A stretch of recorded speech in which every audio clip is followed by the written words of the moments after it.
Hello, Grid Investor Network. This is Danielle Palloschi-Browne. I'm an agent and an investor, and I am here with my partner, Raj Tamang, an engineer and custom home builder. And we are here today to talk to you about basement or house foundation systems. So there's a couple of main types, and we're going to go through those, and we have a couple of slides to share with you. So all right, let's get into it. Yeah, Raj, where would you like to start? Yeah, so probably you see a slide, right?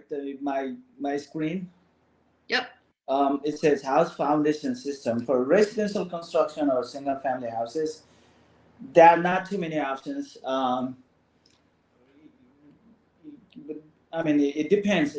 Sometimes it could be structural, depending on the structural issues. Let's say soil is really bad, or you're building a house in water. So it's a different type of foundation system. But if it's typical house foundation system, that's what I'll show. So if you go to the next slide, it's a type of foundation system, right? So full basement. So if you are in the East Coast like us here, Washington D.C., Virginia, it's very common to have a full basement, right? It could be fully buried basement or it could be walkout basement. But again, when you have a basement, you have a typical concrete or masonry foundation system. That's the full basement.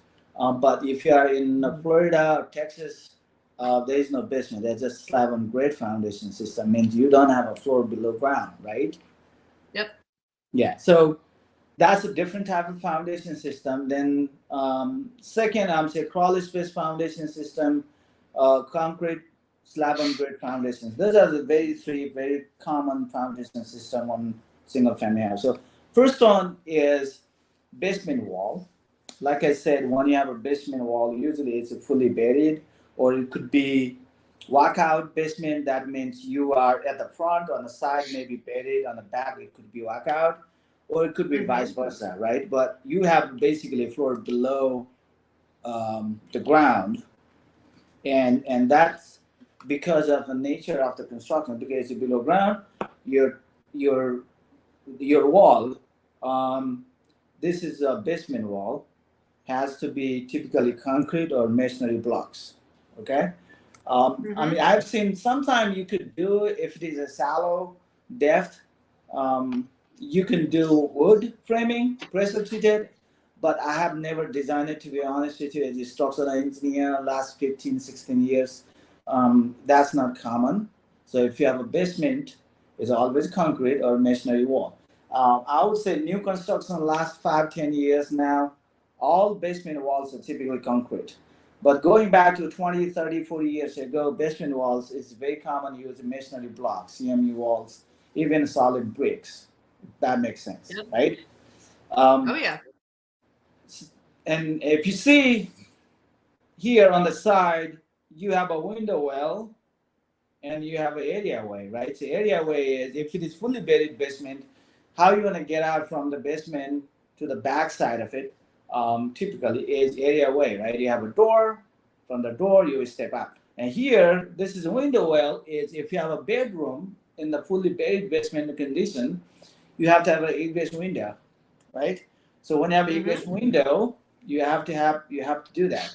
So the idea with the egress window is in case of emergency, if you are in the bedroom or sleeping, you should be able to get out from the bedroom, right? Not going through the whole basement. So that's the whole concept of egress window. So you have to, there's certain requirements, how big the window has to be, what's the height of the window sill from the floor level. All that's the requirements of egress window, which is not a part of today's topic. But once you have that window and you get out from the window, and you have to have a window well big enough, you can get up, right? Yeah, for safety and for egress. Safety, exactly. And typically here, you will see rail. So, ladder. Let me take back. Yeah, ladder, so you can get out. Also, in case, also you have to think about it. Let's say you're trapped inside the building or in the room, the firefighters should be able to get into your room through the window. So that's the double purpose. You can get out. Also, firefighters and other people help can get into your building through the window, Yep. right? That's the whole purpose. So that's the full basement. This one is slab on grade foundation system. When you say slab on grade, your foundation system is on the ground. It's not buried. And like I said before, it's very common in Florida or Texas and California. I believe there is no basement. And even other part. I have some friends in Arizona. They don't have it either, right? So Yeah. this is a very common type of foundation system if you don't have a basement. So what you do is, let's say, this is a big house you're building, you pour the slab on grade. So you have to remember when you say slab on grade versus sometimes you have a structural slab like in garage. So there is a difference. When you say slab on grade, you mean concrete slab poured on the grade ground. So you have to prepare the ground, make sure that it's a firm.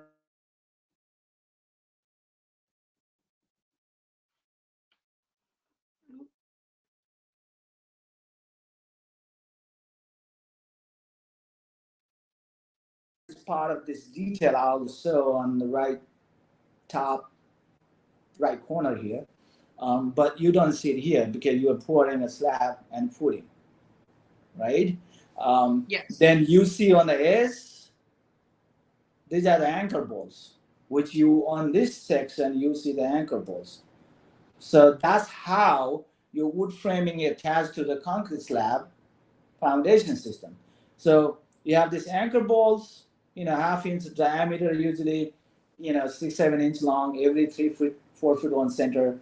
Then you have a sill plate, 2x6 or 2x4, depending on what type of wall it is. If it is 2x4 wall, you have a pressure-treated sill plate, 2x4 continuous, and that sill plate is anchored into the foundation with anchor bolts, right here. And you have to have an insulation. So this is a vapor barrier here. This is insulation, usually 1 inch, 2 inch. You have a gravel here. You have a concrete slab on grade. So you're pouring slab on the ground. So when you have garage slab, it's like a structural slab, which is you have, instead of wire mesh, you have a rebar. Actually, number 4, number 5 rebar in both directions. So it's spanning, the slab is spanning from support to support. Versus the slab on grade means it's sitting on the ground. So there is no support. It's the whole ground itself is a support. Yeah. Okay. But the rebar actually helps create some support within that. Correct. So that's why you really don't want a slab on grade foundation system, except you have this, because on the edge, you have to have footings, because load on the exterior walls, let's say, or interior bearing walls, the load's coming from the roof or floor above. So you have to have a footing like this, thickened footing or enlarged footing. But the slab itself, it's just a 4-inch slab on grade with wire mesh, because it's sitting on the ground. And the purpose of wire mesh is also, it prevents or minimize the cracks on the slab. Because we talked about this one before, the concrete by nature, it will crack. I would say most of the concrete, but almost all the concrete we use for construction, except there is some uses, high safety nuclear resisting structures. That's a different type of applications. Here, any concrete will crack. So you have to try to minimize the cracking, because you don't want to see crack all over. So you use that wire mesh. It helps to bond the concrete mix together, right? If that makes sense. And the vapor barrier, of course, we talked about this before. You have a gravel here, and you have a ground moisture. The moisture will try to, will go up, right? It will go up, and you have to prevent that through this insulation. Plus, you have a vapor barrier, which is a plastic. It could be 10 mil or 6 mil plastic. Then that will prevent the moisture rising up into the slab, if that makes sense. That's more like critical on the basement, because you don't want the moisture from the basement slab coming up into the basement. So you have to do this a similar situation very carefully. But it's just that when you have a fully basement, you don't have to provide a vapor barrier. You just have to do Oh no, you don't have to do rigid insulation, but you have to do vapor barrier because vapor barrier is for the moisture. Yeah. Insulation is And for that's the how like older basements, that's why some of them, especially the ones with like the cinder block you were like talking about earlier, that's when those can sometimes be damp or smell like mildew. Like yes, that addition of adding in that vapor barrier actually really creates a more homogeneous experience in the basement to the rest of the house. yeah, that's true. That's true. Okay. Yeah. That's that. The very last one is crawly space foundation system, which you see all the time. Yeah. So mostly you see if you are building a structure or house next to the water, right? Yeah. You go to you know, Ocean City or Virginia Beach area, you see a lot of this type of foundation system. One of the purpose is if there's a flooding, the water can just go through. Like here, looks like even under this crawly space, I see some plants growing. Means completely looks like this is very close to water. So if there's a flooding, water can just go through. You know. Yeah. That's one of the reasons. But if you have it, yeah, you have to have a cinder block or concrete. You have a piers, then you have a raised floor, which needs to be typically insulated. You have to remember, especially here, I don't see any insulation on the ceiling of this crawler space because, you know, this is all open. Air is flowing, water is flowing. So on the floor, Oh if you wait, don't Raj, have you're not sharing insulation, your screen. Raj, you're not sharing your screen anymore if you want us to be looking at something. you don't see it. I Ooh, don't see it, no. what the heck? Let me see. It But says something went basically with wrong. crawl spaces, it creates like a few feet of air between a slab foundation and where your home starts. It raises your home a few feet. And it is seen a lot in flood zones. In flood zones that are kind of more minor, I would think. And I hate to say that because I'm not a flood zone expert by any means, but you're not in a place where you're like on the ocean, right? A crawl Yeah. space is not going to save you if you're in a beachfront property. But say you're like in a neighborhood near here in like our DMV area, Bellhaven and Bellevue, which are two neighborhoods in Alexandria, just south of Old Town, near the Potomac River. There often can be instances where if it rains a lot and because of our clay soil, things can flood and they just don't drain as well. So there's a lot of homes there that actually have crawl spaces. And that was intentionally designed so that they could have some flood remediation. Correct. So that's one. And sometimes it depends where it is. You might have a high water table in a rainy season. So you can also use this type of foundation system on those areas, right? It doesn't have to be necessarily always next to the water. And also, if you see it, this is very typical, most likely next to the river or ocean water that where there's a prone to flooding. This one is a little bit different. If you look at this one, this could be high water table, or maybe the soil is bad. We don't know. So you have create the same type of crawly space, but another way to prevent the moisture coming from the ground, you see gravel here. You put a gravel and you put same like 3-4 inches of gravel, and you can put this plastic vapor barrier. That also helps to prevent the moisture coming up into this one, making this, especially in winter time, very cold.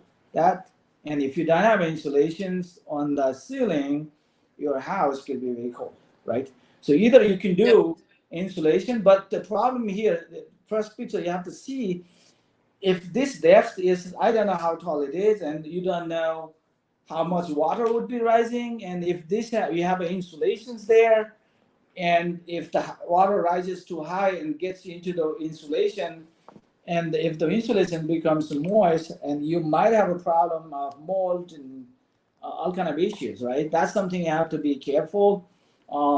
But there are different options. You can do foam insulation, which is a little bit more expensive, but I think that type of application is more appropriate. But definitely have to think about some kind of insulations. Here, for example, on the second photo, you don't have to necessarily apply insulation here. You can also apply insulation on the side. You can apply insulation to the side if it is a very cold area, Well, on the bottom, like I said, do the same thing. Sometimes people even put like 1 inch, 2 inch of, it's called the mud slab.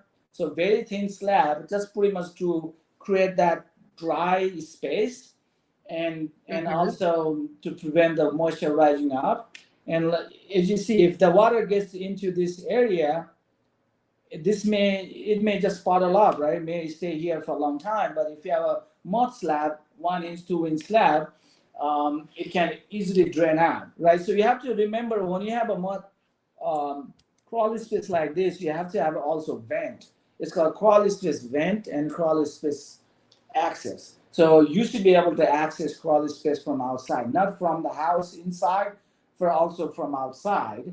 And also you Yep. have to have a ventilation so that there's enough airflow so that that area is not damp and not healthy, right? Yep.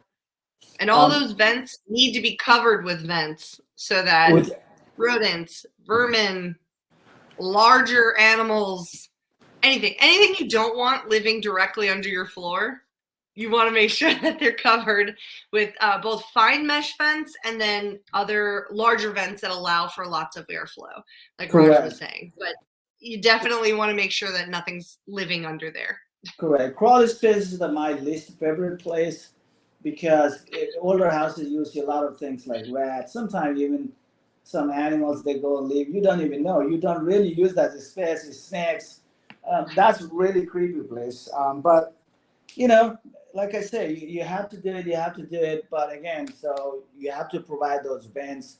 If you have a vents, make sure you cover it properly. Maybe grills and other Yes. type of use you can use so there's enough airflow.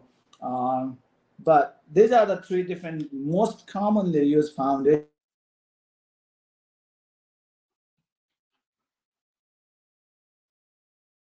Awesome.